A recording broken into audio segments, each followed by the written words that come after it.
자, 1540년 이그나티오 로율라 예수의 창설. 자, 이 예수회가 이제 나오죠. 자, 예수회의 설립 목적은 카톨릭의 부활입니다. 자, 이 시기에 예수회라고 불렸고 일반적으로는 제수이트라고 알려진 새로운 수도원 생활의 보편적인 질서가 형성되었다. 그것이 존재하게 된 분명한 목적은 가능한 한 잃어버린 것을 회복하고 손상된 것을 치료하며 남은 것을 강화시키고 보호함으로 교황권의 부활을 촉진하기 위함이었다.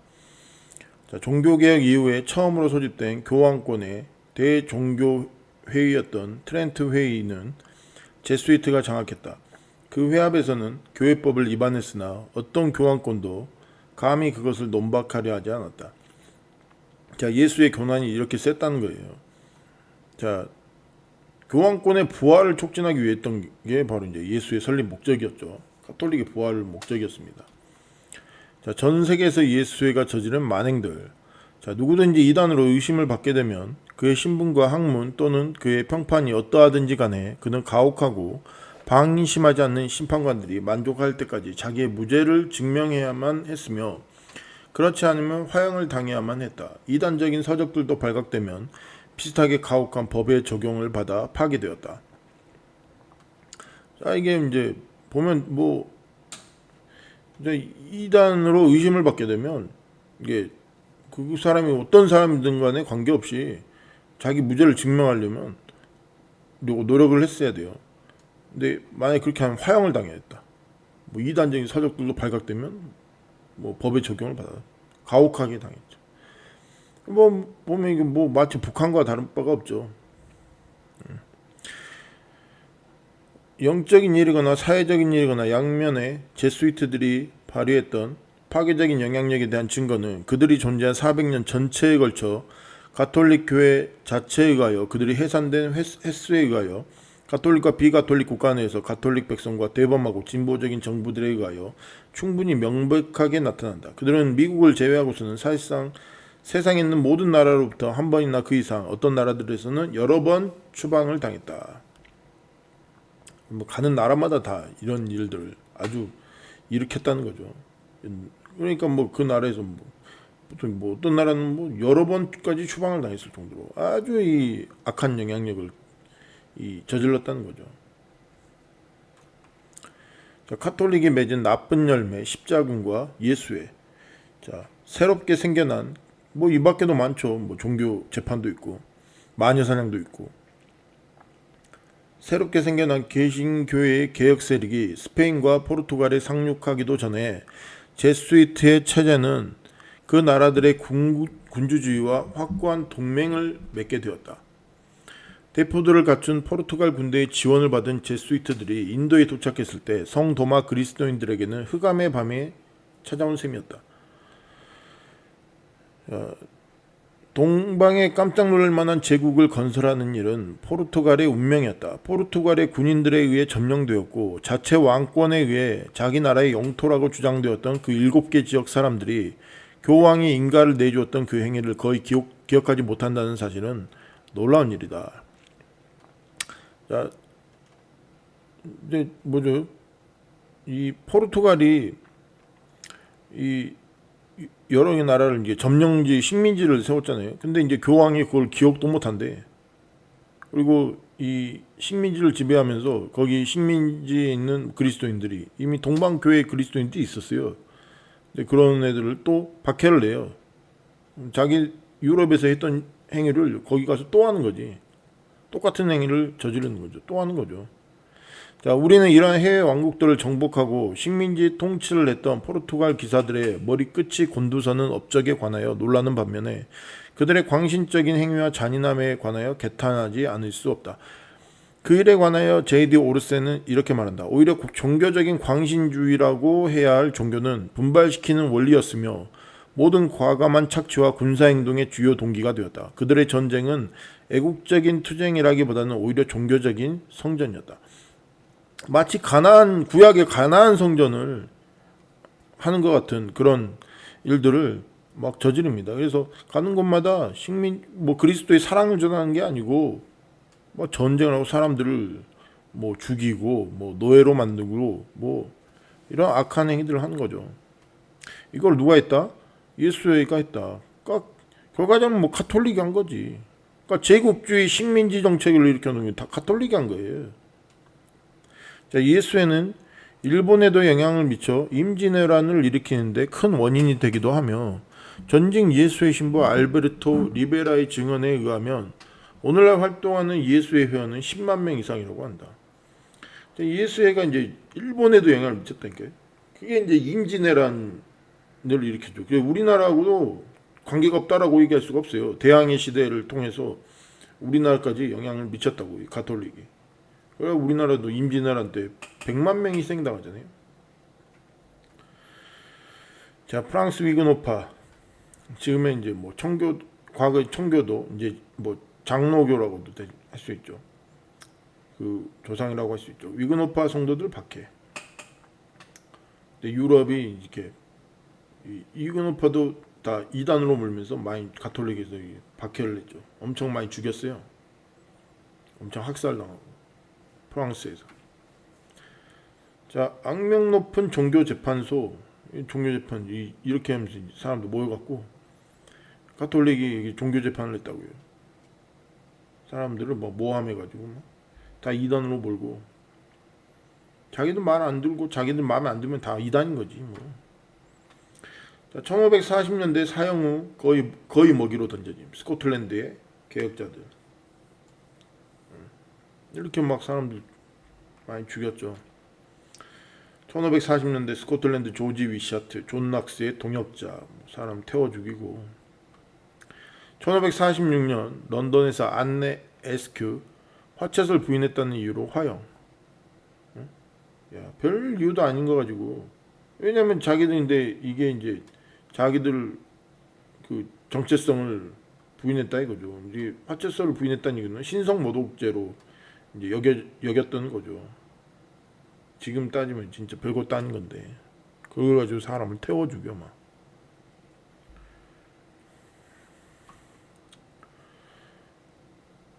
로마 가톨릭 교회에 의해 희생당하는 재침류 교도들. 이때 막 사람들 보세요, 막 다 벌거 벗겨놓고 막 쫓아가서 죽이고 막 태워 죽이고. 이게 그리스도 종교 맞습니까? 자, 잔인하게 고문하며 거짓 자백을 받아 사형 선고를 하던 종교 재판소. 뭐 이게 뭐 악마 집단이지 뭐 이게 종교 집단이 맞아 이거? 이 예수 믿는 종교가 이랬다니까. 예수님을 믿는 종교가. 16세기 종교 재판소에서 100만 명 이상 살해. 이 한 해에만, 한 해가 아니지. 이 16세기에만 이게 뭐 종교재판소에서 죽인 수만 100만 명 이상 죽였답니다. 유럽 전역에서 벌어진 마녀 사냥에 의해 희생당하는 성도들. 대부분 이제 그때 마녀 사냥에 의해서 어마어마히 많은 성도들이 죽었죠. 그러니까 마녀 사냥이 이 다섯 번째는 종교재판에 의해 희생당한 사람들과 마녀 사냥에 의해 희생당한 사람들. 이 마녀 사냥도 뭐 어차피 종교재판과 관리 다름없잖아요. 마녀 사냥은 그리스도인들의 재산을 빼앗고 죽이기 위해 카톨릭에서 고안한 것이다. 재산도 막 착취하고 그랬어요. 이웃의 거짓 모함과 고발로 억울하게 희생당한 이들이 많은 야만의 시대였다. 뭐 화형을 뭐 사람 얼마나 많이 태워 죽여.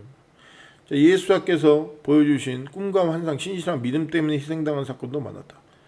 꿈꾸고요. 오늘날은 뭐 환상 보고 뭐 꿈꾸고 뭐 예언을 하고 뭐 이런 사람들조차도 그냥 희생의 조건이 됐어요. 과거에도 이 꿈과 환상, 이 예언하는 사람들 하나님이 보여주셔서 특별한 그런 은사를 받은 사람이 있었잖아요. 이 종교개혁 시대뿐 아니라 그전에도 있었고 계속해서 2000년 동안 역사 속에서 계속해서 있어요. 그 기록물들이 다 남아있지 않아서 그렇지. 늘 꾸준히 있었다고. 희생된 자들 중에는 사회적 약자들이 많았고 혼자 사는 여성들이 많았다. 혼자 사는 여성들 이런 사람들 막 노려가지고 모함해가지고 막 죽이고. 이게 뭐 사람이 할 짓이 맞나요? 자, 이제 이 사람이 이제 뭐 알베르토 리베라라는 분인데 이제 전직 신부 출신입니다. 예수의 신부. 자, 카톨릭의 실체를 폭로해 암살당한 전직 예수의 신부. 이 사람 이제 뭐 암살당했다고 그래요. 자, 바티칸의 비밀 서고에는 이 사람이 한 말이에요. 바티칸의 비밀 서고에는 꿈과 환상 계시에 관한 기록들이 있다고 전직 예수의 신부 알베르토 리베라가 폭로한다. 또 그의 증언에 따르면 종교개혁 전후 시대에 꿈과 환상 계시를 보았다고 주장하거나 성경의 진리를 전하고 믿는 자들을 이단 또는 마녀라고 부르며 그들을 어떻게 죽였는지 구체적으로 처형한 사건들의 기록이 많다고 한다. 과거 로마 카톨릭은 오늘날의 북한과 같은 나라보다 더하면 더했지 결코 덜하지 않았음을 알 수 있다. 그랬대요. 성경의 진리를 전하는 이단 마녀 이렇게. 근데 이 사람이 그 바티칸 그 서고에 실제 여기를 들어가서 그 책들을 봤다고 하더라고요. 개신교도 악명 높은 마녀 사냥에 동조했다. 자, 카톨릭과 프로테스탄트들은 개신교들은 마녀에 대한 박해와 화형에 있어서 조금도 차이가 없었다. 왜냐하면 어느 편에서도 상상된 악마를 박해하는 데 있어서 상대방을 능가하려 하였기 때문이다. 이제 뭐죠? 개신교도 차이가 없었다는 얘기예요. 오히려 뭐 카톨릭보다 더 하려면 더 했다는 그렇게 표현하잖아요. 세계 교회사를 쓴 아우구스트 프란츠, 뭐 레미기우스 보이머 이런 사람들이 그렇게 얘기했죠. 자, 개신교 카톨릭교와의 30년 전쟁. 이제 뭐 종교 전쟁이죠. 자, 유럽은 그 무서운 30년 전쟁의 이변 속에 있었다는 사실을 기억해야 할 것이다. 유럽 대륙에서 개신교회를 파멸시키기 위한 제수이트들의 노력은 맹렬했지만 성공하지 못했다. 루터의 시대로부터 30년 전쟁을 종식한 그 유명한 베스트팔렌 평화조약을 맺은 1648년까지 개신교회는 자기들이 헤아려서 안전한 장소를 얻었다고 말할 수 없었다. 자, 결국 카톨릭의 잔혹함은 개신교를 지지하던 제후들에 의해 유럽 전역에서 30년 전쟁이 일어났고 이로 인해 수백만 명이 죽었다. 베스트팔렌 조약 이후 교황의 권세는 약화되고 개신교 세력이 인정을 받는다. 그러나 개신교의 진정한 자유는 신들이 미국에서 꽃을 피운다. 아무튼 이 전쟁을 통해서 이제 개신교가 뭐 사실상 이제 완전히 독립하는 과정이 되었죠. 카톨릭에서 나오고 카톨릭에서 막 안 내보내주려고 막 그랬던 거죠. 전쟁까지 막 불사했잖아. 그래서 이제 성경 말씀, 이제 계시록 6장에 있는 말씀, 하나님의 말씀과 그들이 가진 증거로 말미암아 죽임을 당한 영혼들이 제단 아래에 있어. 이 사람들이 종교 재판에 의해서 희생당한 사람들이라니까. 마녀 사냥에 의해서 희생당하고 다 이단으로 몰려가지고. 그러니까 가톨릭 이단이라고 했던 사람들이 전부 사실은 진짜 크리스찬들이었던 거지.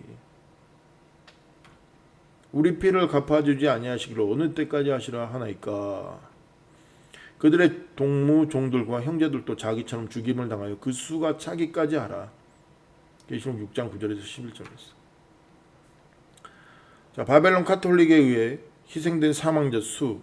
자, 존 도울링은 로마니즘의 역사에서 606년 교황 제도가 생긴 이래 지금까지 5천만 명 이상이 살해됐다. 테일러 번치는 다니엘서에서 심지어 5천만에서 1억 명가량이 살육이 자행됐다고 기록했다. 역사가이자 정치이론가인 윌리엄 레키는 인류 역사에서 어떤 집단보다도 가장 많은 무고한 인명을 죽인 집단이라고 고발했다. 이 카톨릭 이렇게 많이 죽였다고. 이게 이제 십자군 전쟁 포함해서 이렇게 한 거겠죠. 근데 이렇게 많이 죽였다라고 하는 거예요. 15, 18세기 유럽의 항로 개척 시기를 뜻하는 대항해 시대에. 자, 대항해 시대 가톨릭의 잔혹한 만행, 아프리카 노예 무역, 설탕, 목화, 담배 등 이걸로 이제 1200만 명의 노예를 이제 잡아다가 무역을 했죠. 스페인 카톨릭의 중남미 아메리카 대학살 1000만 명에서 수천만 명 이상일 거라고 봅니다. 미국 청교도의 북아메리카 대학살 100만 명에서 수백만 명 이상. 청교도 이 개신교죠. 개신교도 이런 게 있다니까요. 인도 일본 종교 재판 및 전쟁 촉발, 아편 전쟁, 임진왜란 등. 자, 유럽 가톨릭 제국들의 식민지화에 의해 희생된 수가 5천만 명에서 1억 명까지 보는 견해도 있다. 뭐 이렇게 했죠. 십자군 전쟁도 있죠. 초대교회 신앙을 지켜온 인도교회. 세상에 인도의 그리스도 교회가 나타낸 용감한 저항에 얼마나 큰 은혜를 입고 있는지 인류는 심판 때까지 절대 알지 못할 것이다. 처음 600년 동안 인도의 남부 교회들은 지배적인 불교와 맞붙어 성공적으로 투쟁했고 이어지는 1000년 동안에는 부패하고 교활한 힌두교와 싸웠다. 그러나 진정한 투쟁은 포르투갈 대포들의 지원을 받은 제수이트 교도들이 그들의 교구들 속으로 들어왔던 17세기에 시작되었다. 그러므로 인도에 처음 들어온 사람들은 로마에서 온 선교사들이 아니었다. 1900여 년 전에 말라바르 해안에 처음으로 심겨진 신약 신앙의 유형은 아직도 그곳에 존재하며 그것은 다른 개신교계의 신앙과 유사하다. 1600년 동안 성도마 그리스도인들은 성경보다 교회를 더 높이는 행위를 거부했다. 그들은 교회는 천국과 같은 삶과 함께하는 직감이라는 표 가운데서가 아니라 성경 가운데서 그들의 출발점을 찾았다. 그들은 평신도는 안 되고 오직 성직자만이 성경을 해석할 수 있다는 가르침 받아들이기를 거부했다. 따라서 그들은 성령의 구원하고 변화시키는 가마력이 역사할 수 있는 유일한 통로인 성경을 고수했다. 그 인도교회가, 그러니까 초대교회부터 있던 그 인도교회가 그 개신교, 오늘날의 이 개신교의 신앙과 유사했다는 거예요. 그때 당시에도. 그러니까 그리고 평신도들이 성경을 보고 스스로 해석할 수 있고 가르쳤고 이런 일도 했다는 거예요. 오늘날의 개신교가 거의 똑같죠. 클라우디우스 뷰캐넌은 1812년 그의 학술조사 당시 인도에서 성경사본 하나를 발견하며 다음과 같이 기록했다. 모든 교회마다 그리고 많은 개인 집에는 시리아어로 기록된 성경 필사본들이 있다. 그리고 나는 약간의 오래되고 귀중한 성경 사본들과 서로 다른 시대에 다른 문자들로 기록된 다른 책들을 습득하는 데 성공했다. 성경이 이렇게 있었다는 거예요.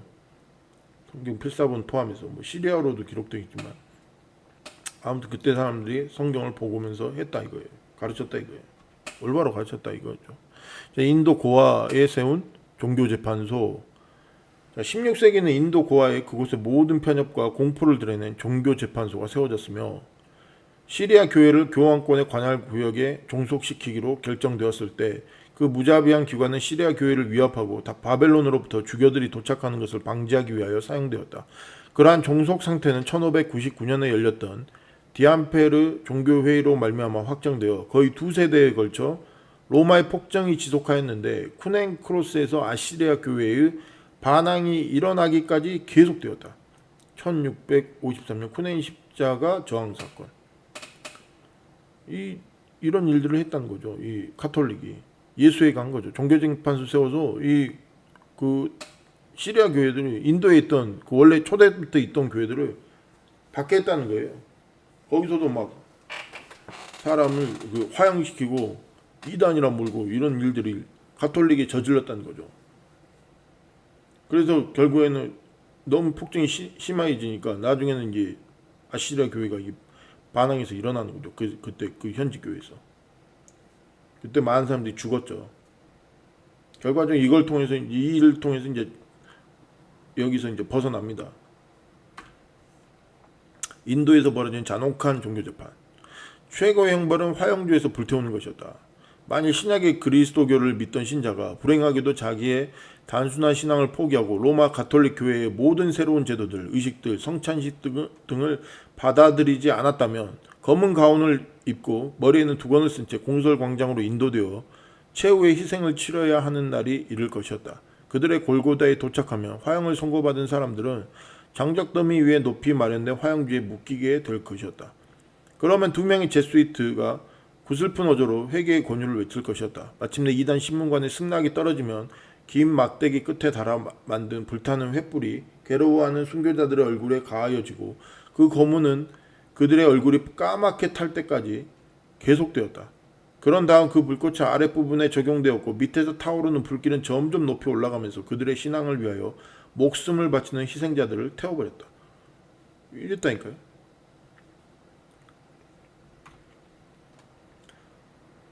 자, 스페인, 남미 원주민 수천만 명 학살, 뭐 천연두, 뭐 이런 전염병을 퍼뜨려 가지고 균을 퍼뜨려서 죽였죠. 또 노예로 삼기도 하고. 이거 다 가톨릭이 했다니까요. 이걸 사람을 막 태워 죽이고 가톨릭의 중남미 아메리카 원주민 대학살.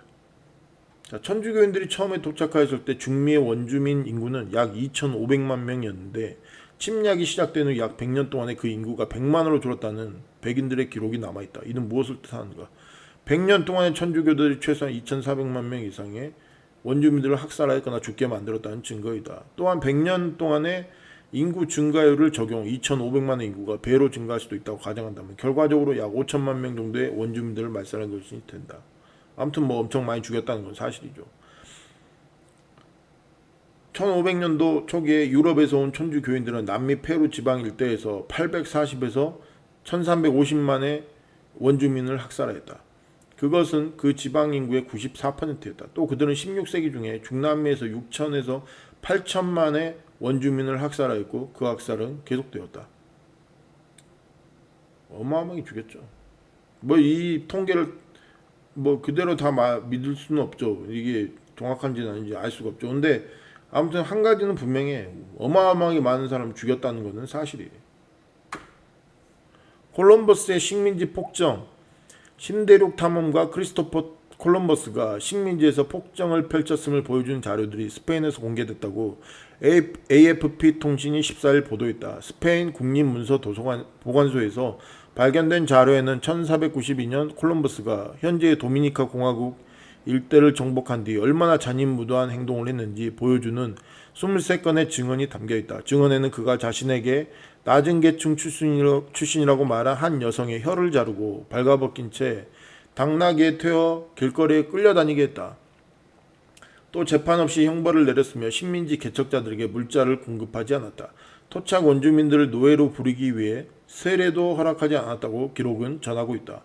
산티아고 섬이라 불렸던 이 지역은 콜럼버스 원정대의 본거지로 콜럼버스가 상륙한 이후 수십 년간 1200만에서 2000만 명에 이르는 토착민들이 살해되거나 질병으로 숨졌다. AFP 통신은 1506년 5월 20일 발라돌리드에서 55세로 사망한 콜럼버스의 타계 500주년 기념행사가 스페인 곳곳에서 벌어지고 있지만 아메리카 토착 문명을 파괴한 그에 대한 기억도 사라지지 않고 있다고 전했다. 기독교의 인디언 대학살사. 19세기 이전 주요 아메리카 인디언 부족 거주지. 자, 이게 뭐 미국 땅인데 뭐 이렇게 이제 다 미국 전역에 이렇게 뭐 있었죠. 이 여러 부족들이 아메리카 이 원주민 인디언이라는 부족들이. 자, 아메리카 원주민 수백만 명 이상 학살. 이때 이제 이거를 많은 기독교인들도 했죠. 뭐 이게 실제 사진입니다. 이건 그림이고 이건 실제 사진. 뭐 이렇게 해가지고. 자, 청교도 지금은 장로교죠. 청교도들의 북미 아메리카 인디언 대학살. 자, 개신교도 뭐 보세요. 개신교도 뭐 엄청난 이런 일들을 범했죠. 천주교도들이 중남미 지역에서 원주민을 살상했다면 북미 대륙에서는 청교도들이 야훼의 이름으로 선교라는 미명하에 역시 1억여 명의 원주민들을 학살하고 그들의 땅을 빼앗고 그들의 종교와 문화를 말살하였고 살아남은 원주민들은 지금 사회의 최하층민으로 남아있는 실정이다. 이게 이제 뭐 수백 년 동안 뭐 이제 일으켜서 이제 뭐 다 합치면 한 1억 명 정도 된다라고 이제 얘기하는 것 같아요. 근데 이게 뭐 1억 명까지 다 맞는지 모르겠어요. 하여튼 많은 사람 죽인 건 사실이에요.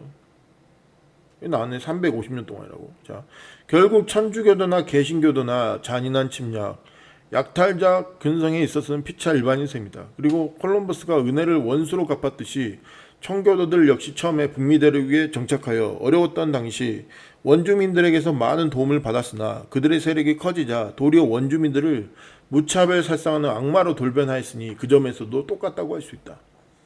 기독교 침략자들은 가는 데마다 교회를 짓고 성경을 들고 기도하면서 선교하였다. 자기들의 침략 행위를 개척과 발전이라는 미망과 기독교 선교라는 명목으로 자화자찬하면서 약 350년 동안에 유럽의 4배가 넘는 광대한 땅과 자원을 빼앗고 1억 2천만 명 이상의 원주민들을 무차별 학살하고 북중 남미를 정복하고 말았다. 뭐 침략행위 이게 그렇죠. 뭐 결과적으로는 이제 뭐 이렇게 됐으니까 침략행위가 된 거죠. 근데 뭐 좀 이렇게 안 죽이고 서로 이게 서로 이게 잘 살 수 있지 않았을까? 서로 할 수도 있었을지도 모르죠. 아무튼 뭐 결과는 이렇게 돼버렸다는 거죠. 350년 동안에 뭐 어마어마한 사람들 죽였죠. 그래서 막스는 기독교를 전공하고 있는 하위트를 인용하여 이렇게 말하고 있다. 이른바 기독교 인종이 정복할 수 있었던 세계의 도처에서 또 모든 주민들에 대해 수행한 야만 행위와 잔인한 행위는 어떤 역사적 시기에도 그 유례가 없으며 또 아무리 난폭하고 목매하며 무정하고 파렴치한 인종도 그것을 따라갈 수 없다. 이 참상을 주재하시는 위대한 축적의 신과 그의 선교사들을 이해하는 데는 전형적 사건 하나면 충분할 것이다. 매사추세츠 해안에 정착한 청교도들은 자신을 해안의 성자라고 칭했는데 이 성자들은 완파노그족, 피쿼트족, 나라간세트족, 리프무크족, 인디언들이 기독교를 받아들이길 거부하자 미스틱 리버라는 이름의 강하구에 사는 피쿼트족 마을을 공격했다. 그들은 마을에 불을 지르고 불길을 피해 달아나는 마을 주민 700명 대부분을 학살했다. 포로로 잡힌 인디언들 가운데 남자는 서인도 제도에 노예로 팔려가고 여자들은 병사들이 나누어 가졌다. 매사추세츠의 플리머스에서는 기독교를 거부하는 인디언들에게 사형 선고. 인디언들은 불에 구워졌으며 흐르는 피의 강물이 마침내 그 불길을 껐다. 고약한 냄새가 하늘을 찔렀다. 하지만 그 주님이 주신 승리는 달콤한 희생이었다. 사람들은 모두 야훼를 찬양하는 기도를 올렸다. 사람을 이렇게 많이 막 인디언 죽여놓고 하나님을 찬양했대요.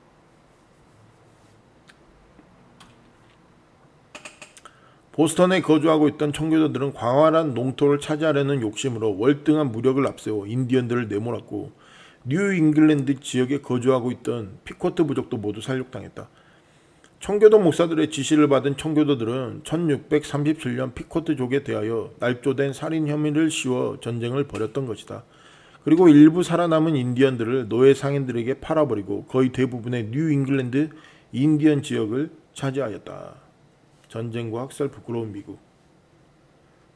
1637년 청교도들은 대담하게도 민병대를 조직하여 원주민 촌을 습격하여 500명을 죽이고 살아남은 부녀자와 아이들을 노예로 잡아 서인도에 팔아버렸다. 그리고 청교도들은 우리는 오늘 600명의 이교도들을 지옥으로 보냈다고 하며 야훼신에 감사 예배를 드렸다. 야, 이게 뭐 사랑의 종교 맞아? 이 사람들 복음화 시키고 사랑해야 될 사람들을 죽이고 노예를 잡아 팔아버리고 이 개신교들도 이랬다니까. 이 사건은 청교도들이 북아메리카에서 기독교 제국주의의 본질을 유감없이 발휘한 최초의 대표적인 대학살이며 침략전이라고 할 수 있다. 왜 얘는 또 이제 음녀가 하는 짓거리를 또 한 거죠 여기서.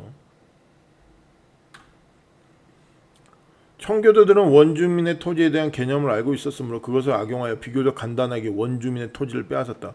즉 청교도들의 입장에서 합법적으로 빼앗기 위하여 권리 매각 증서를 만들어가지고 그것이 무엇인지도 모르는 원주민에게 X표 서명을 얻는 방법을 썼다. 물론 원주민들은 문서상의 계약과 서명이 어떤 결과를 가져온다는 것을 알 리 없었다. 또 문자가 없었던 그들은 문서에 서명하는 것이 그들이 개척해 놓은 광대하고 비옥한 지역에서 쫓겨나는 것을 의미한다는 것은 물론 일단 서명에서 그들에게 빼앗긴 땅에는 들어갈 수 없고 거기에서 새 한 마리조차 사냥할 수 없다는 사실을 모르고 있었다. 백인들의 입장에서는 토지에 대한 법적 권리를 증명하지 못하는 인디언들은 그 토지를 포기해야 마땅했으며 계약을 지키지 않는다면 무력을 사용하는 것이 당연하였다. 야, 이게 원주민들이 계약서를 이 원주민들은 뭐 제대로 알아보겠어요? 근데 계약서도 제대로 모르는 원주민들한테 계약서 사인하라고 해놓고 그 계약서를 들이밀면서 합법적으로 자기들은 이제 여기를 취했다. 그러면서 이 계약서대로 계약을 지켜라. 이러면서 이제 무력까지 사용했다는 거죠. 원주민들 입장에서는 눈 뜨고 코베기 당한 거지. 뭐 그런 유럽의 그러니까 관점으로 개념으로 그냥 걔네들을 한 거죠. 이게 아주 악랄한 짓이죠. 얼마나 악한 짓이야 이게. 사람들을 무지한 사람들한테 저렇게 속여먹은 거죠. 아프리카 사기친 거지. 아프리카 노예 무역 400년 동안 뭐 1200만에서 1500만 명. 얘네들도 이제 복음을 들어야 될 사람들이고 해야 될 사람 그런 일 해야 되는데 얘네들을 잡아다가 그냥 노예로 팔아버리고 이게 그리스도가 맞아? 그리스도를 믿는 종교가 맞아요? 사람을 이렇게 눕혀가지고 이렇게 뭐 이렇게 그때 갔다고 하더라고 이렇게 이러면서 막 아는 사람 한 3분의 1 뭐 이렇게 뭐 그렇게 사람들이 가면서도 죽었대요. 어마어마하게 많은 사람이 죽은 거지. 가는 도중에 이 대서양을 건넜으니 며칠씩 갔을 거 아니에요. 배 타고 그 배도 뭐 그냥 가만히 갑니까? 막 흔들흔들 가면서 또 폭풍도 만나고 그러잖아요. 멀미도 심했을 거고 그냥 정상적으로 가도 쉽지 않은 길인데 저렇게 갔어요. 사람들이 열악한 환경 속에 죽죠. 이 대생 상강물이 여기서 아프리카에 잡아다가 막 여기다 갔다가 이렇게 또 그래서 유럽으로 갔다가 아유 남아프리카 공화국의 인종차별주의.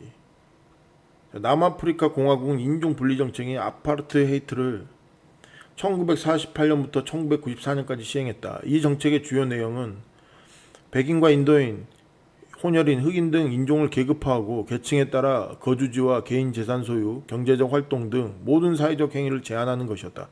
백인을 제외한 모든 인종이 피부색이 다르다는 이유로 차별을 받았고 탄압받았다. 남아프리카 공화국 시민들은 무차별한 폭력을 일삼는 정부에 저항하였고 이들을 지탄하는 여론은 지역사회를 넘어 세계 곳곳으로 확대되었다. 이를 가능하게 한 것 중 하나는 폭력 현장을 자세히 기록한 사진 이미지들이다. 민중 탄압을 포착했던 외신 기자들은 물론 남아프리카 공화국 출신의 사진작가들은 개인의 차원에서 소외되고 고통받는 사람들의 삶을 기록하는데 몰두했다. 이들이 현실을 알리려는 의지가 없었고 실제로 이를 사진으로 기록하지 않았다면 많은 사람이 인종차별로 기인한 사태의 참혹함을 알지 못했을 것이다. 인종차별 정책을 펼친 백인들은 영국, 프랑스 위그노 후손들이 다수로 개신교도들이 많았다. 백인 기독교인들이 흑인 기독교인들을 제도적으로 강압하며 참혹하게 반인륜적인 범죄 정책을 펼쳤다. 가톨릭뿐 아니라 개신교도들 중에서도 구원을 받지 못할 염소들이 많다는 사실을 여실히 증명하는 역사의 한 장면이다. 마지막 때에도 예수자를 배교하는 자들이 많이 나타날 것이다. 인종차별 정책을 펼친 사람들이 이게 보죠. 영국, 프랑스, 위그노 후손들 다 개신교 후손들 아니에요? 개신교들도 이랬다니까. 무자비했다니까. 주여 주여 부르는 자면 다 구원 받아요?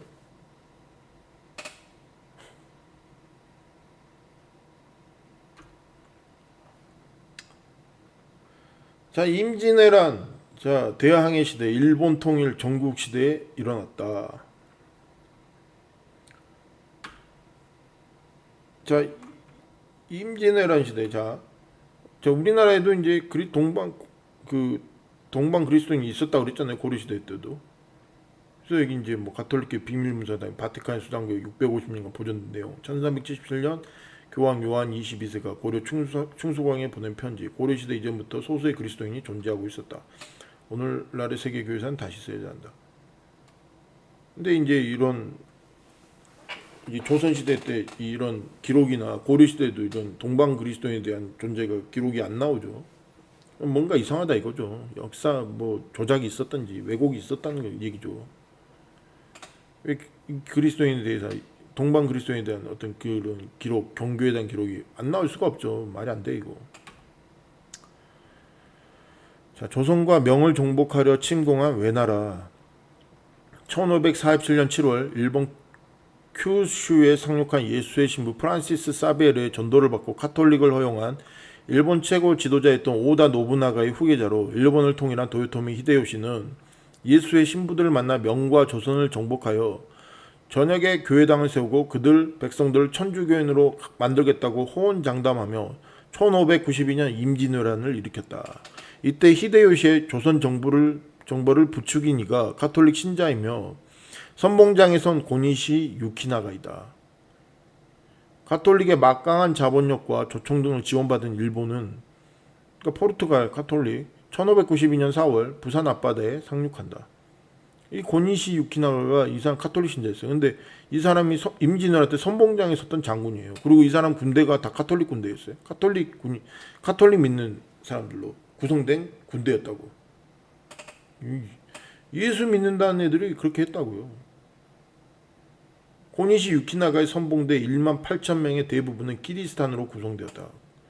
당시 7년 전쟁 동안 조선의 인구 10분의 1에 달하는 100만 명이 희생을 당한다. 얘들도 이제 가나안 정복 전쟁 막 이런 식으로 개념을 이해를 했다니까. 임진왜란. 예수님의 가르침과 전혀 반대된 행위를 한 거죠. 자, 일본의 천주교 전례. 1549년 하베르 규슈 가고시마 무로마치 막부 전국 시대에 조선 명종 선조 시대 때 뭐 이제 센고쿠 삼영걸 오다 노부나가 도요토미 히데요시, 이게 이제 히데요시가 전국 통일을 했죠. 도쿠가 이에야스, 그 다음에 뭐 이렇게 이제 가죠. 도요토미 야마, 자 1580년 규슈 정별 일본 통일 뭐 근데 오사카 성을 뭐 있고 뭐 이때 이제 중국 정복의 명나라 이제 전쟁 계획을 알린 거죠. 그리고 이제 중국 선교를 하고 뭐 교회 설립을 하겠다 약속하고, 그러면서 이제 뭐 자기들 이제 포르투갈에 지원을 받아서 우리나라로 조선으로 이제 침공한 거죠. 임진왜란, 뭐 정유재란, 이제 7년 전쟁, 1592년에서 1598년 임진왜란 이제 쳐들어오죠. 동아시아 최대 국제전 뭐 그때 온 수가 뭐 총 50만 명이었다고 합니다. 이런 식으로 이제 여기로 부산 앞바다에 이렇게 올라갔죠. 여기까지 엄청 저 지금 뭐 황해도 있는 데까지 이렇게 올라갔죠.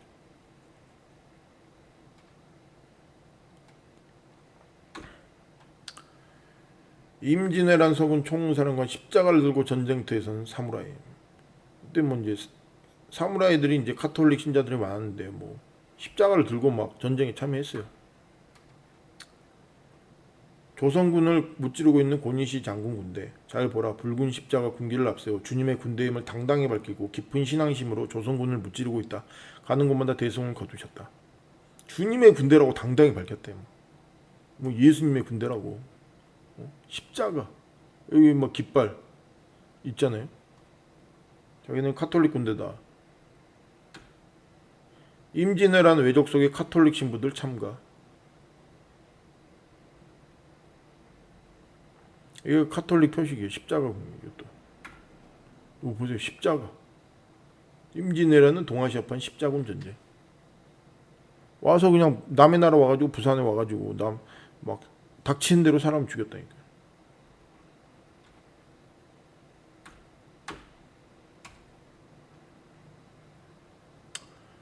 파리 외방 종교의 편찬, 뭐 조선 천주교 그 기원과 기원과 발전.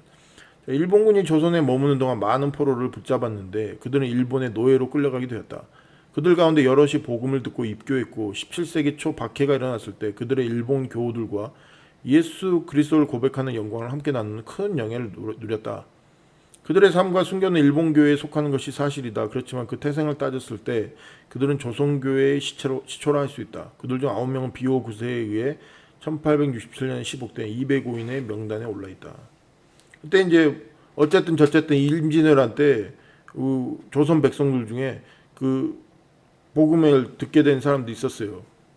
근데 그들 가운데 진짜로 믿는 사람도 있었던 것 같아요. 그러니까 뭐 순교자까지 가잖아. 아무튼 그때 뭐 그렇게 복음을 듣고 구원받은 사람도 있었을 겁니다.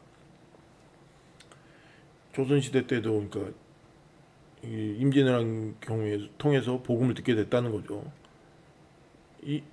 조선은 이 외세 종교의 외래 종교의 아주 배척했어요. 유교 외에는 그냥 종교를 다 배척했다니까. 그러니까 복음이 들어올 빌미가 없었지. 그런데 어쨌든 저쨌든 이런 통로를 통해서 이제 복음이 조금 들어왔겠죠. 일본에서 돌아온 조선인 천주교 신자, 영세 동기, 뭐 절박한 상황 가운데 살기 위해 어쩔 수 없이 선택. 귀국 보호막이 필요성이 없어진 불이익 대를 이어 신앙을 고소 불가능. 뭐 그렇죠. 뭐 이때 이 강제 개종 당했겠지. 뭐 어쩔 수 없이 선택한 것도 있었겠죠. 그다음에 하멜 표류기 이제 종교편에 의하면 이 하멜이 이제 네덜란드 사람이잖아요. 이 사람이 쓴 글에 이런 내용이 있답니다. 오래전 모든 인류에게는 한 가지 언어밖에 없었으나 하늘에 올라가기 위해 탑을 쌓으려던 계획이 언어의 혼란을 가져오게 되었다고 믿는 중들이 많습니다. 보세요. 이게 중들이 많대 갑자기. 이건 무슨 얘기예요? 바벨탑 사건 아니에요? 그러니까 이 동방교회에 의해서 이 바벨탑 사건 이런 뭐 동방교회 경교의 영향을 받았던 거죠. 이 불교가. 이게 성경에 관한 이야기들을 많이 알고 있었다는 얘기예요. 조선시대도 그 스님들이.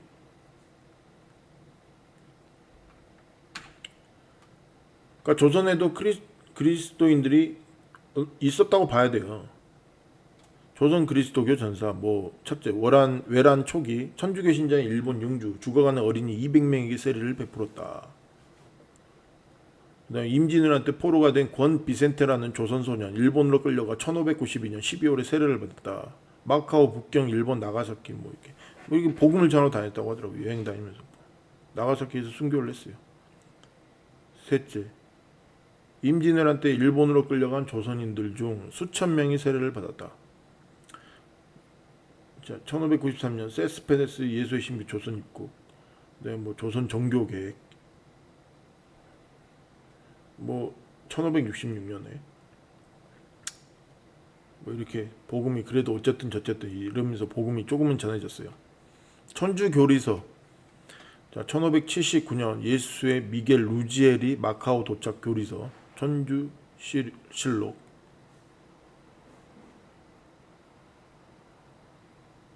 1584년 11월 초판, 1585년 가을 북경이 전달, 1596년 11월 4일 마카오 두아르테 대3대 신부, 일본이 조선을 정복 중인 당시 교리 문답서가 조선에서 발견되었다. 이 책은 임진왜란 당시죠. 이 책은 손으로 전해지면서 매우 달아져 있었다. 이 사실은 일본으로부터 받은 소식이다. 자, 이제 임진왜란 중인데 교리 문답서가 조선에서 이미 있었다. 그러니까 이 천주 교리서, 그러니까 중국을 통해서 넘어왔겠죠.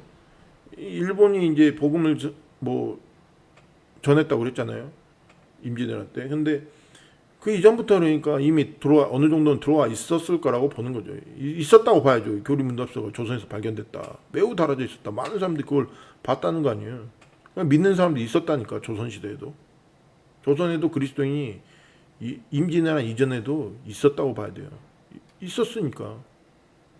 뭐 이제 1585년, 1580년 조선 전파 이렇게 얘기하는데 이제 임진왜란 일어나기 전에 해요. 이때 이제 이때 전파되지 않았을까 이제 이렇게 추정하는 이야기 연도죠. 그 전에 있었는지 뭐 어쨌는지 그건 알 수가 없죠. 자, 그레고리 대 세스페데스 예수의 신부. 자, 이제 임진왜란 기간에 조선 도착. 내가 42세 뭐 이렇게 왔어요. 또 한국 땅을 밟은 최초의 서구인, 하멜보다 60년 앞선 뭐 이렇게 이제 웅천, 명동, 기장, 구포, 외선 뭐 이렇게 사목 활동을 했답니다. 1597년 2월 26일 서간문 멕시코 예수의 신부 디에고 로페스 데 메사.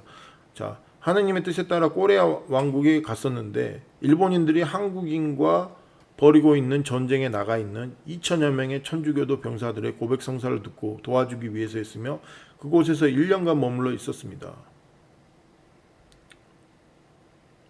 일본 평신자 병사들에 의한 신앙 정교. 징비록 서정일기. 자, 조선 백성의 일을 방해하고 학대하는 자가 있으면 벌을 내리고 용서치 않겠다. 조선 백성을 모아들이고 민심을 얻고 그들이 집으로 돌아와 각자의 업에 종사하도록 회유했다. 조선인 중에는 일본군이 조선에 머무르는 동안 자연스럽게 일본인과 허물없이 지내면서 천주교에 대한 이야기를 듣고 신자가 된 이도 있다. 자, 이게 뭐냐면 민심을 얻었대. 갑자기 일본군이 쳐들어왔는데 어떻게 민심을 얻어?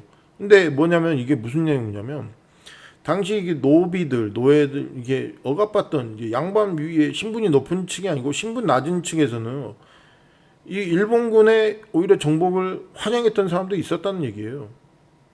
왜냐면 자기들 지금 억압받고 있는 상황인데 오히려 얘네들이 해방자 역할을 해준 거지. 근데 걔네들이 또 잘 대해줘. 그러니까 뭐예요? 일본군의 왜군에게 이제 뭐 이제 마음이 얻은 거죠. 아니 마음이 넘어간 거죠. 충분히 있을 수 있죠. 이 일제 시대 때도 그런 사람도 있었어요. 그런 사람들이 이제 뭐 나중에 이제 뭐 친일 밥잡이 노릇도 하기도 했고. 근데 양반 백성들이 그렇게 막 그런 사람들한테 또 잘 대해주기라도 했냐고. 뭐 그러지 않았던 사람도 많죠. 그러니까 뭐 일본이 오히려 일본을 그 쳐들어오는 사람들 오히려 더 그쪽에 좋아했던 사람들도 있죠. 늘 있어요 그런 사람들. 오히려 일본군이 어떤 면에서는 그런 면에서 보면 그 사람들 입장에서는 해방군 역할을 해준 거지. 어떻게 이제 허물없이 얘기하겠어요 이런 걸. 자, 조선시대 최고의 스토리셀러 유몽인이라는 사람이 있어요. 이 사람 이제 조선시대 문신이거든요. 선조시대 때 1620년 저술한 오우야담의 저자, 징비록의 저자 유성룡으로부터 100년 이내에 보기 힘든 기특한 문장가라고 극찬을 받았다. 네, 이런 사람이 있는데 이 사람이 쓴 오우야담의 책에 이 예수님 이야기가 나옵니다. 자, 유몽인 오우야담.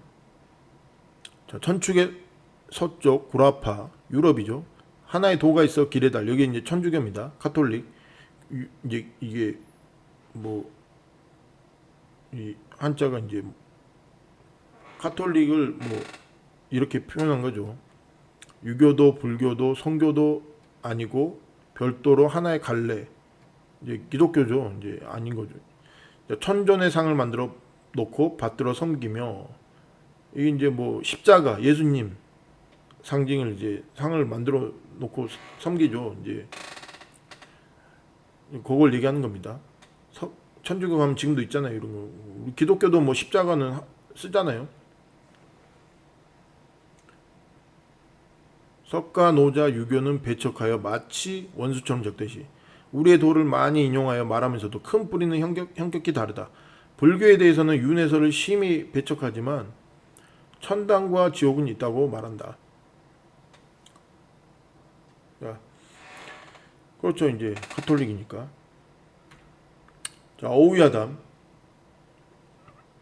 한나라 애제 동지 후 3일에 동정녀에게 강림하여 혼인하지도 않았는데 잉태에 남아를 낳으니 이름을 예수라고 했고 그가 스스로 종교를 세웠다. 이제 여기 야소.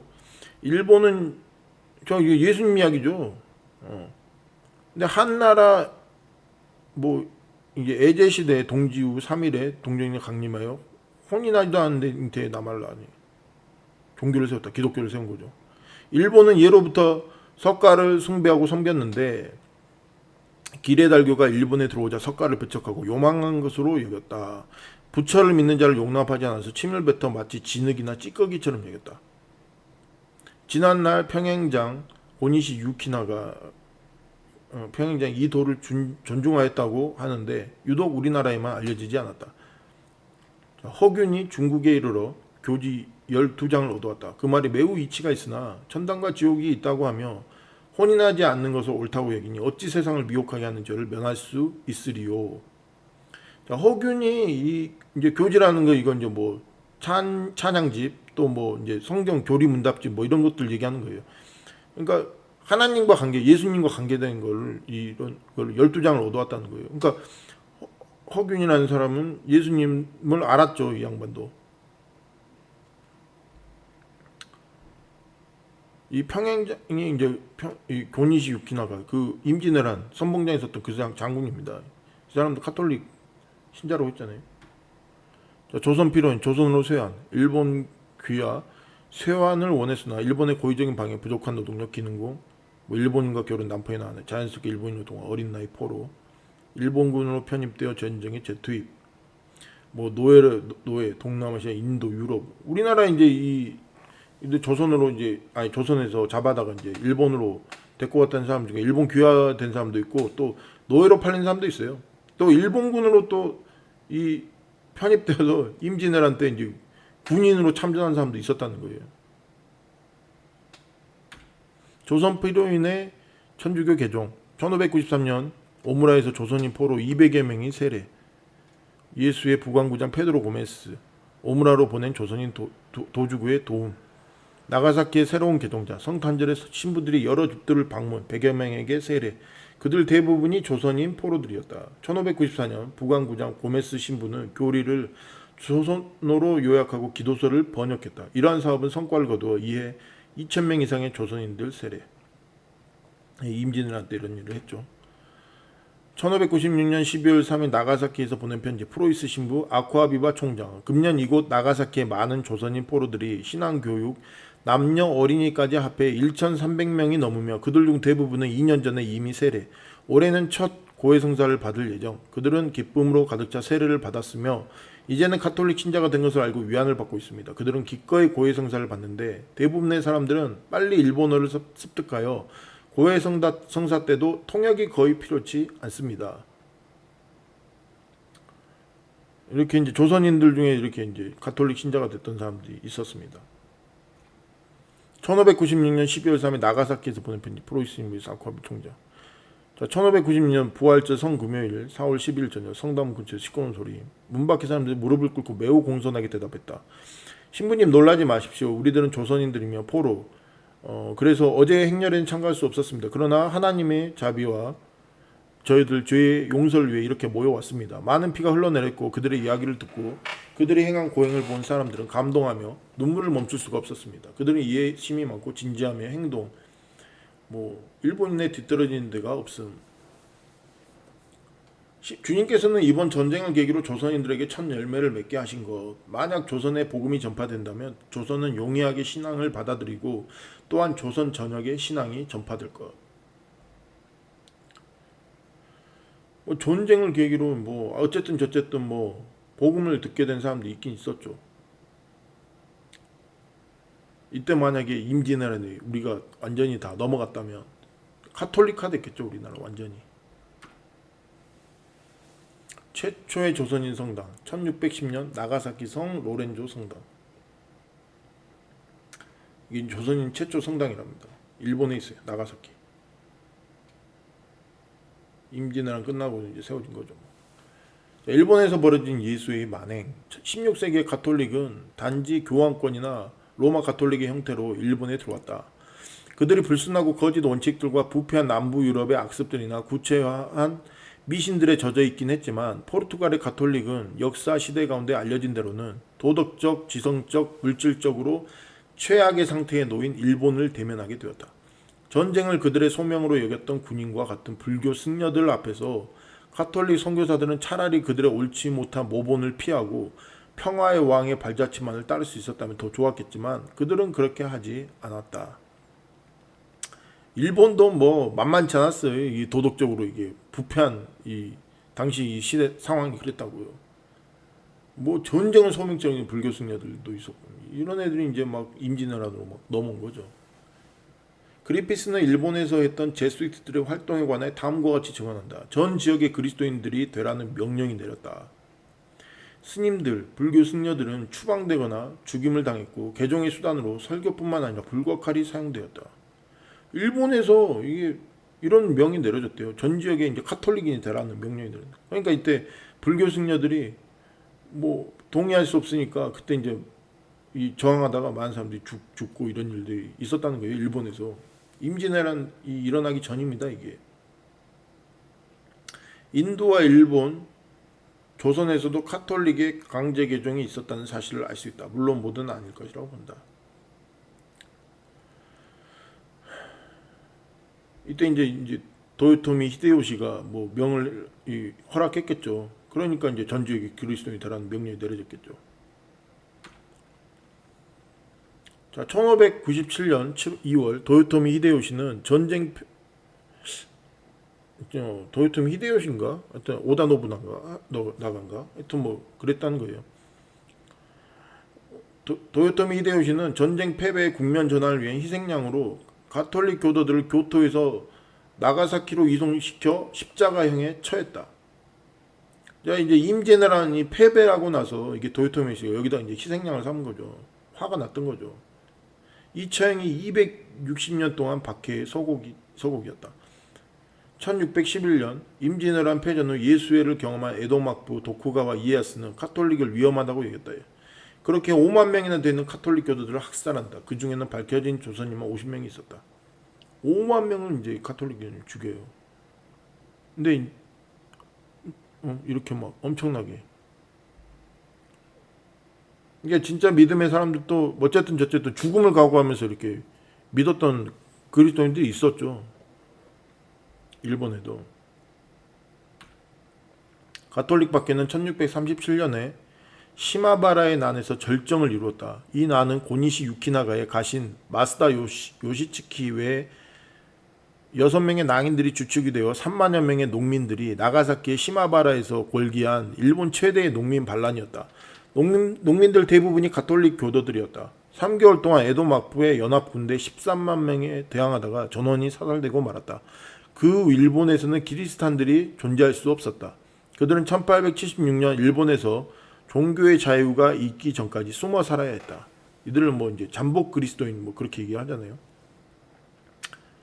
이런 일들이 벌어지니까 뭐 이제 박해가 더 심해졌겠죠. 자, 불교에 의해 은폐되고 조작된 고려 동방교회의 과거 역사. 이제 이렇게 이제 고려에 동방 그리스도인이 있었는데 조선 시대도 있었고 분명히 일본에만 있었던 게 아니고 뭐 왜 이제 흔적이 나타나지 않냐 이거죠. 기록이나 이런 게 은폐됐을 가능성이 크다는 이거죠. 일본의 역사는 그 나라에서 있었던 1세기에 걸친 제수이트들의 활동과 그들의 방법들, 그리고 무엇보다도 그들이 그리스도교에 관하여 그 나라에서 연출했던 비참한 영향력에 관한 기록이 없이는 완성될 수 없을 것이다. 통치자들이 그리스도교에 관하여 나라의 문들을 닫기로 최종적인 결정을 내리게 된 것은 그 조직체의 특색인 잔혹한 행위로 야기되는 폭동을 두려워했기 때문이었다. 여기서도 이제 이 그리스도에 관하여 이 잔혹한 행위를 했죠. 예수애들이. 과거 카톨릭은 마치 폭력적인 오늘날의 이슬람과 비슷하다는 느낌을 많이 받는다. 또 대한민국은 과거 크리스찬에 관한 역사가 철저하게 은폐되고 묻혀버렸다는 느낌을 지을 수가 없다.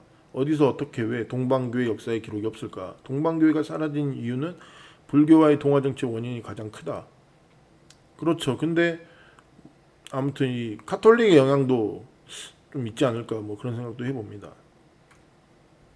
카톨릭의 예수에는 교회의 역사를 조작하고 증거를 말살한다는 합리적 의심이 든다.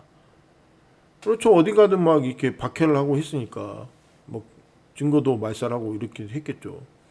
스페인 사람들이 필리핀 섬들을 자기들의 통제 아래 두기 전에는 상대적으로 말해서 필리핀의 교육이 높은 수준에 있었다는 증거가 있다. 필리핀 사람들은 그리스도교를 통한 것이 아니면 서양의 문명과 접촉을 하지 못했기 때문에 스페인이 정복할 당시에 훌륭한 교육 상태는 동방교회로 말미암았다는 유일한 결론을 이끌어낼 수 있다.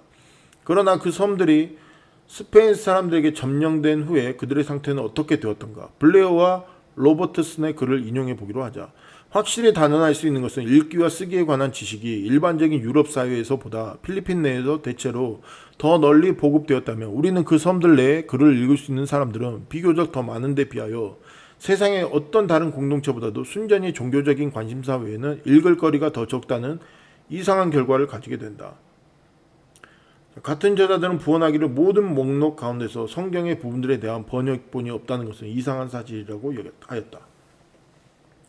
자, 필리핀이 이 교육 수준이 이 스페인 사람들이 오기 전에는 굉장히 높았다는 거예요. 근데 이 필리핀에도 동방교회가 들어가 있었어요. 근데 이 가톨릭이 전해지면서 이게 필리핀 사람들이 문명이 퇴보합니다. 이제 글을 읽을 수 있는 사람도 많이 쓰는데 뭐 순전히 종교적인 관심사에는 읽을 거리가 없었다. 뭐 적었다. 뭐 이렇게 표현하죠. 그러니까 다른 책들은 도대체 어디 갔냐 이거죠. 다른 것들은 도대체 그럼 다른 내용들 어디 있었다는 거죠. 그런 것도 이상하게 뭐 찾아 보이지 않는다고 뭐 말살했을 가능성이 있다는 거죠. 그러니까 역사 시켰을 가능성이 있다는 거죠. 보면 문명을 말살하기 위해서는 역사 말살 정책부터 펼쳤잖아요. 우리나라도 일본에도 그랬고 뭐 과거 역사가 항상 그렇죠. 그러니까 또 성경의 부분들에 번역본이 없다는 것도 이상하다. 번역본이 왜 없을 리가 없다는 거죠. 이런 것조차도 뭐예요? 그러면 이런 흔적들을 이런 이 기록물들을 누군가가 의도적으로 숨겼던지 아니면 뭐 태워버렸던지 뭐 이런 일이 역사 말살에 했을 가능성이 있다라는 거죠. 예수회가 이런 것, 카톨릭이 가는 곳마다 이런 일들이 있었다는 거죠.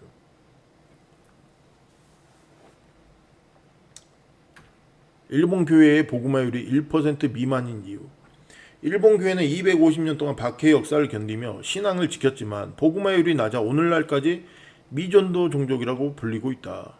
그 원인으로는 카톨릭 예수회가 저지른 만행 타종교 박해, 임진왜란 등으로 자국민의 민심을 잃음, 으로 인해 일본 정부의 대대적인 박해, 복음적이고 헌신적인 선교사들의 부재, 일본 그리스도인들의 신실한 리더십 부재, 천황사송 강요 등으로 전도하는 교회 신앙의 강점을 잃어버렸다. 일본은 종교 자유가 있는 나라인데도 불구하고 이슬람권 국가들보다 복음화율이 더 낮다. 일본 교회는 과거 예수야를 부인했던 역사와 과거의 침묵을 회개해야 한다. 또한 국가를 대신해 일본 식민지였던 국가의 교회들에게 용서를 구하고 화해하며 한국 교회를 모델로 삼아 거리 대형 집회 등 적극적인 복음 전도 활동을 해야 한다. 쉽진 않겠지만 이렇게 해야 될 것 같아요. 일본 교회는 할 수 있어요. 맘만 먹으면 서로 연합하고 하면 스스로 할 수 있다니까. 이슬람 국가는 그런 게 어렵죠. 근데 얘네들은 할 수 있잖아. 맘만 먹으면. AD 1775년 자 70 이제 1783년 미국 독립전쟁 발발.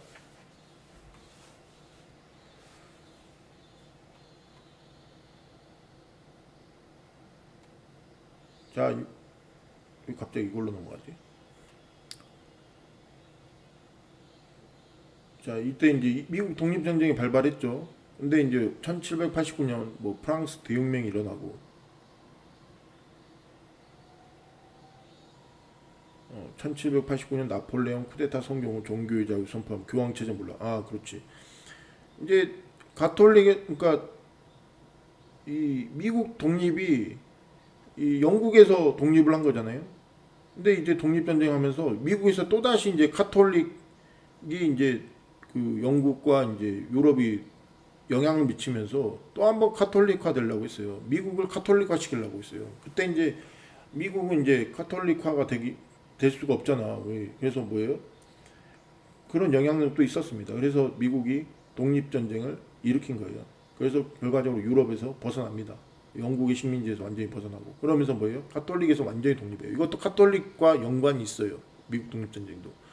그리고 1789년 프랑스 대혁명 이것도 이러면서 이제 카톨릭이 또 무너지죠.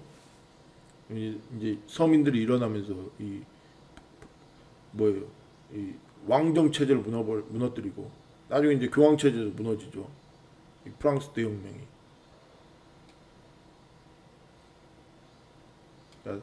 1789년 같은 해죠. 프랑스 대혁명과 나폴레옹 쿠데타 성공 후 종교의 자유 선포하며 교황 체제 몰락 대통령제. 이제 대통령제가 어떻게 보면 이런 하나의 이제 이때부터 이제 조금씩 이제 개념을 잡아가죠. 왕정 체제가 무너져 버리고 왕을 죽여버렸잖아요. 왕과 왕비를. 그리고 교황 체제를 이때 이제 나폴레옹이 교황을 잡아다가 이제 유배 보내버렸어요. 자, 1793년 그렇죠. 이제 프랑스 대혁명 이후에 몇 년 뒤에 4년 뒤죠. 1793년 루이 16세 처형으로 전제 정권 봉건제와 왕정 체제의 몰락. 왕과 왕비를 죽여버렸어요. 루이 16세와 마리 앙투아네트 왕비. 1799년 이게 엄청난 혁명이었죠. 당시에는 전 세계 이 왕과 왕비를 죽여버리는 그러면서 이제 민중이 이제 스스로 자기들이 이제 정치 체계를 이제 잡아가는 그런 이제 시대 아닙니까? 이때 이제 전 세계가 이런 소문을 들으면 왕정 체제에 있던 모든 국가들이 다 긴장했을 수밖에 없죠. 시대가 바뀌는 거예요, 이때부터. 그래서 프랑스 대혁명을 중요한 그 역사적 사건으로 보는 겁니다. 1799년 로마 교황 비오 6세 프랑스로 유배. 이거 이제 1799년 이게 나폴레옹이 이게 보내버린 거예요. 프랑스의 왕정 체제 멸망과 교황 체제의 몰락. 1798년 2월에 로마에 있던 프랑스 군대에 의하여 종교 자유가 선포되고 교황이 프랑스로 끌려가 투옥되었을 때 추기경들은 자기 머리를 외투로 가리면서 그 성읍을 포기하고 종교의 종말이 이르렀도다 라며 크게 외쳤다. 카톨릭이 이때 완전히 무너져버리고 힘을 잃어버리죠. 이제 이때부터. 프랑스 대혁명이 남긴 유산. 자유민주주의 체제의 시작, 신분제, 절대왕정 체제 붕괴, 공산주의의 씨앗, 종교의 자유 선언, 교황체제 약화, 무신론의 씨앗, 그 다음 배움의 자유와 물질적인 발전 증가, 지성의 증가, 물질 우상주의 씨앗, 뭐 이런 게 있었죠. 그 다음에 1850년대 열강 제국들의 만행, 청나라 1차 아편전쟁. 자, 이것도 이제 카톨릭과 이제 무관할 수가 없죠. 영국이 이제 뭐 이제 동인도 회사가 이제 이 아편전쟁을 일으켰는데 제국주의 이게 자, 청나라를 무너뜨린 아편전쟁 뒤에는 예수회가 있다. 자, 아래와 같은 제수이트들의 비밀 선조를 기억해야 한다. 너는 교활하게 질투와 증오의 씨앗을 평화로운 지역 간에 혹은 주들 간에 심어서 피가 흐르도록 선동하고 서로 전쟁하도록 선동하는 방법과 평화의 복을 누리는 국가들에서 혁명과 내전을 일으키는 방법을 배웠다. 전투원들과 같은 편을 취하고 반대편에서 활동하고 있을 너의 형제 예수의 당원과 비밀리에 협조하고 그러나 공개적으로는 그를 적대시하여라. 평화협정의 조항들이 결국 로마 교회에만 이득이 되게 하라. 즉 결과가 우리의 수단을 정당화한다. 이게 비밀 신조래요. 예수의 비밀 신조. 로마교가 파견한 예수회는 중국을 자신들의 거대 자본기지로 삼기 위한 제국주의 천병들이었다. 그들은 중국의 명과 청 황실에서 고문과 참모 역할을 담당하면서 중국이 유럽 로마교의 자본시장이 될 수 있도록 길을 닦아 놓은 것이다. 유럽과 인도 그리고 중국을 아우르는 대시장에서 막강한 부를 축적하던 로마교는 당시 중국과 거래 수단인 은이 떨어지자 인도에서 아편을 수입하여 중국에 팔기 시작했다. 현대 교황청과 연계된 CIA에 의해서 전 세계 모든 제약 산업이 통제되듯 당시 제수이트의 역할은 아편으로 중국의 거대 시장을 통째로 먹는 것이었다. 결국 청왕조는 아편 무역을 제지하다가 영국 군대의 공격을 초래하여 아편 전쟁이 발발하게 되었다. 그러니까 아편 전쟁도 이게 예수회가 일으킨 거라고 봐야 된다는 거죠. 사이비 종교들의 탄생에도 관여하고 있는 예수회. 아편 전쟁에서 청왕조는 참혹한 패배를 당하고 영국과 난징 조약을 체결하게 된다. 이 난징 조약으로 중국은 영국에 이어 미국, 프랑스 등의 차례로 문호를 개방하면서 로마교의 금줄을 대주는 거대한 자본시장으로 탈바꿈하게 된 것이다. 난징 조약의 체결 이후 제수이트의 역할은 중국이 하나의 거대 국가로 다시 통일되어 유럽 열강의 반기를 드는 일을 원천 봉쇄시키는 것이었다. 그리하여 로마의 제수이트는 중국 내 자체 분열과 내전을 조장하기 시작했다. 그 대표적인 예가 바로 태평천국의 난, 소도의 난, 철척회의 난 등이다. 특히 태평천국의 난은 홍수전이 기독교 교리에 입각하여 일으킨 반란이었는데 기독교 교리에 입각하여 새로운 사이비 조직이 생기도록 하는 것은 수세기에 걸쳐 로마의 제수이트가 수행해온 신학적 전략이었다. 이단 사이비 조직도 지원한다는 거예요. 그런 탄생할 수 있도록 그런 리더들을 세운 것도 이 제수이트가 뒤에서 그렇게 만들었다는 거죠. 카톨릭이 세계에서 일으킨 만행들은 개신교 선교사들의 사역에 심히 큰 악영향을 미쳤다. 제국주의 선교라는 어두운 그림자의 폐단을 만들었고 개신교와 카톨릭이 같은 사상을 가진 종교처럼 비춰졌다. 같은 사상의 성경을 보지만 그들이 저지른 행동과 관습에서는 크게 다른 차이가 있다. 북아메리카 인디언들에게 저지른 청교들의 행태도 가톨릭과 많이 닮아 있다는 것으로 보아 그들이 처음부터 진정한 크리스찬이었을까? 아닐 것이다. 결과적으로 이러한 가톨릭과 잘못된 청교인들이 저지른 폐단의 열매로 나온 것이 종교는 아편이라는 무신론 사상이 나오며 우리는 그 무섭고 쓰디쓴 열매의 결과물을 보고 있다. 이러니까 이제 공산주의에서 이제 종교는 아편이다. 뭐 제국주의를 욕하면서 이렇게 얘기한 거죠. 인도 대항쟁 1857년, 1859년. 이것도 이제 뭐 동인도 회사랑 이게 이제 인도 이제 억압과 착취를 막 하니까 인도에서 이제 반란이 일어난 거죠. 이걸 이제 잔인하게 이제 또 군인으로 이제 진압을 했습니다. 이런 일들이 일어날 수밖에 없죠. 식민지에서 독립하고 싶어하는 애들이 안 일어나요. 우리나라도 있었잖아요. 일제강점기 때. 자, 1800 이제 이런 환경 속에서 보세요. 이런 청나라 그렇고 인도도 그렇고 뭐 전 세계 환경이 지금 뭐 왕정 체제 무너지고 막 이런 상황 속에서 이제 조선을 보세요. 이제 1866년 대동강변에서 순교. 이제 누구죠? 토마스 선교사죠. 이때 복음을 전하러 왔다고. 근데 신미양요의 원인이 되죠, 이게. 이제 미국에게 이제 개항을 하게 되는 그런. 왜냐면 이때 왔던 제너럴 쇼머노가 미국 상선이었어요. 이걸 빌미로 해서 미국이 이제 여기를 우리 조선을 이제 오면서 개항을 요구하죠. 결과적으로 이제 열어줄 수밖에 없었어요. 무력으로 오니까. 근데 이때 흥선 대원군이 이 세국 정책을 펼치던 때인데 이 조선이 이제 외세의 그런 아까 그런 영향력을 보면은 뭐 문호를 개방하기 어려웠겠죠. 왜 시대 상황이 그렇게 막 바뀌어 가잖아요. 왕정 체제가 무너지고 막 외세에 의해서 지금 인도가 저렇게 당하고 뭐 중국이 저렇게 당하고 그걸 봤잖아요. 특히 뭐 중국을 봤잖아요. 그래서 세국 정책을 펼친 거예요. 조선 철저하게 고립하려고. 근데 결과적으로는 이제 또 열리게 되죠.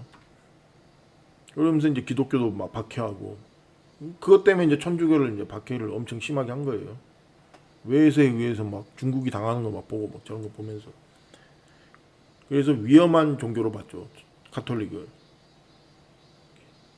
자, 1866년 한국 가톨릭 8,000명 순교자들 병인 박해.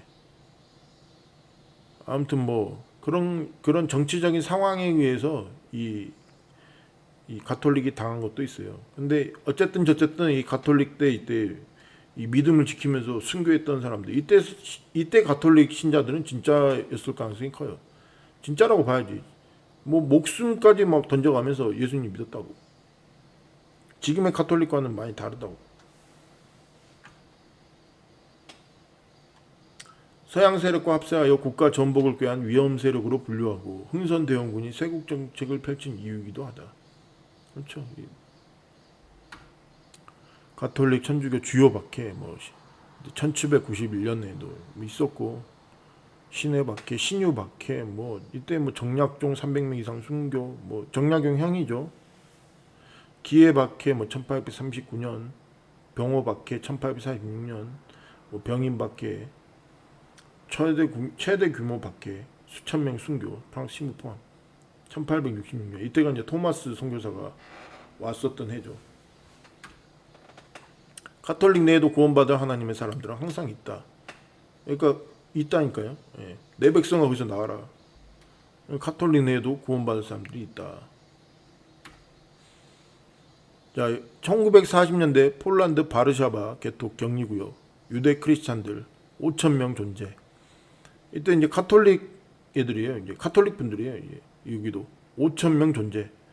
유대 크리스찬, 유대인들을 얘기하는 거예요. 유대 크리스찬들이 있었다는 거예요.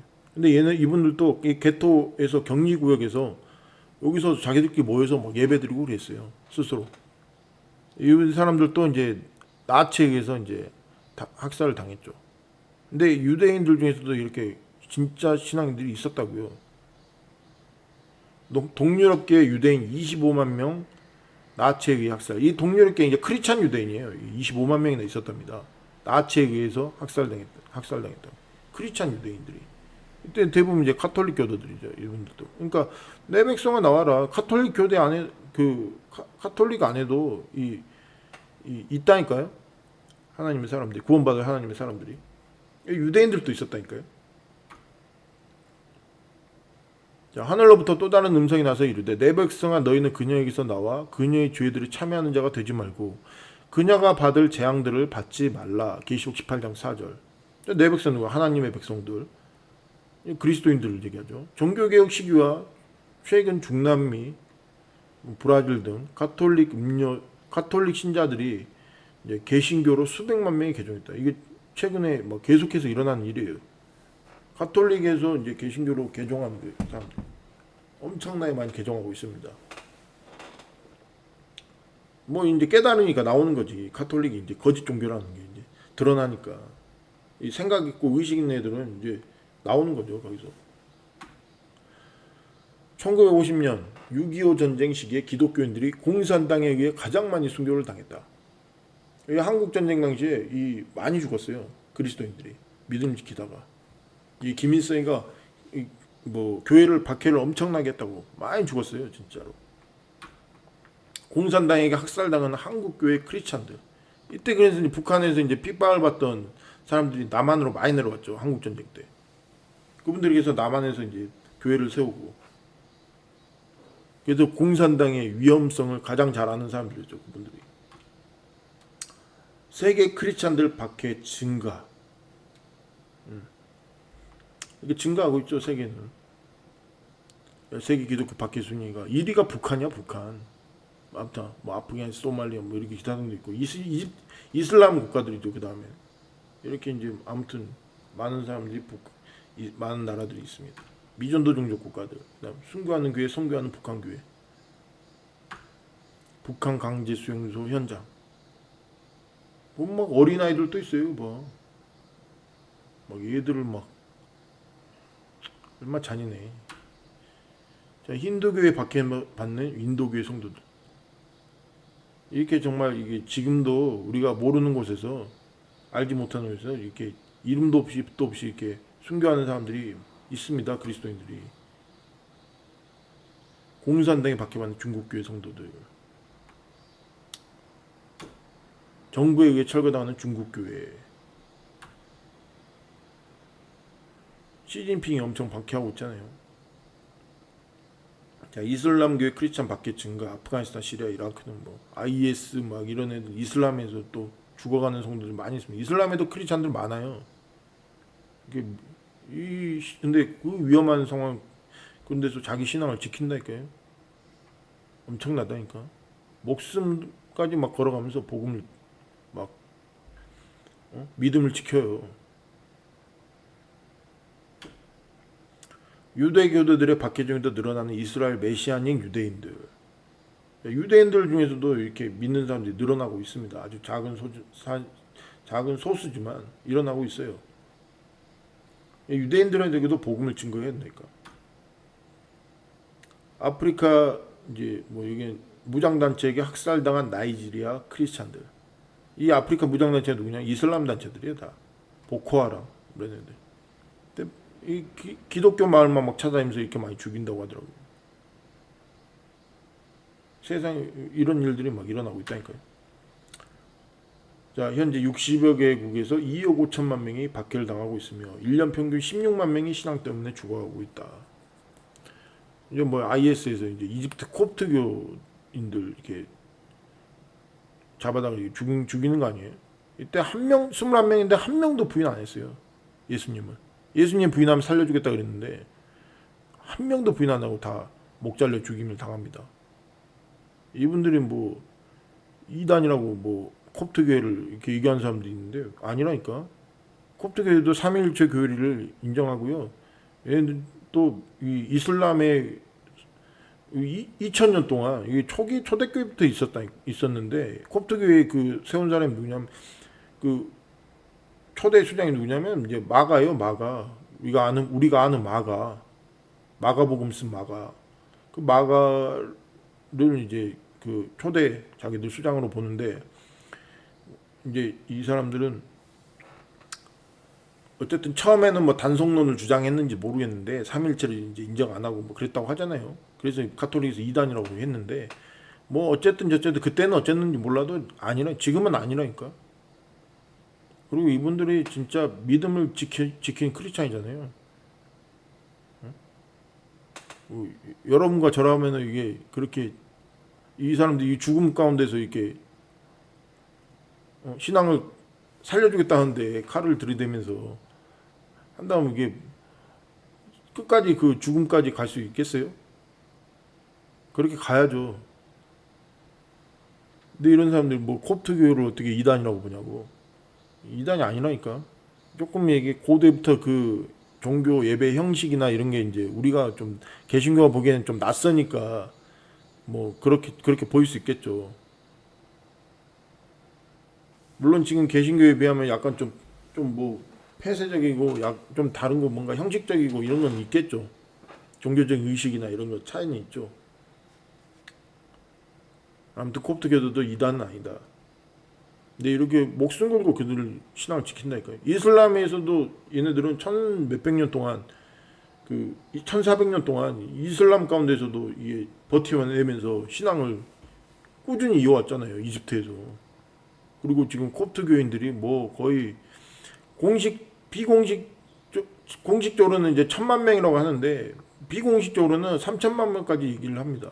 어마어마하게 많은 사람이 콥트 교인들이에요. 크리스찬들이라니까.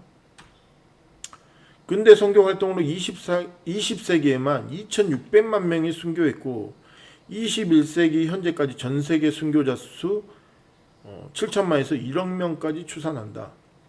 여기는 이제 지난 2000년 동안 이렇게 이제 순교자들이 이제 죽은 숫자라고 이제 이렇게 이제 통계를 낸 거예요. 근데 뭐 어쨌든 저쨌든 이 수가 뭐 다 맞든지 안 맞든지 어쨌든 뭐 순교자들이 많다는 건 사실이지. 수천만 명은 될 거라는 거죠. 천국에 가면 순교자만 수천만 명이라니까. 거기서 순교자들이 뭐 그렇게 많은데 거기 가서 무슨 세상에서 나도 복음 증거하고 살았습니다. 뭐 이런 간증이라도 할 수 있겠어요? 20세기에만 2,600만 명이 순교를 했는데 크리스찬들이. 근데 이제 대부분 다 공산당에 의해서 죽었어요. 어마어마하게 많이 죽였지 공산당들이.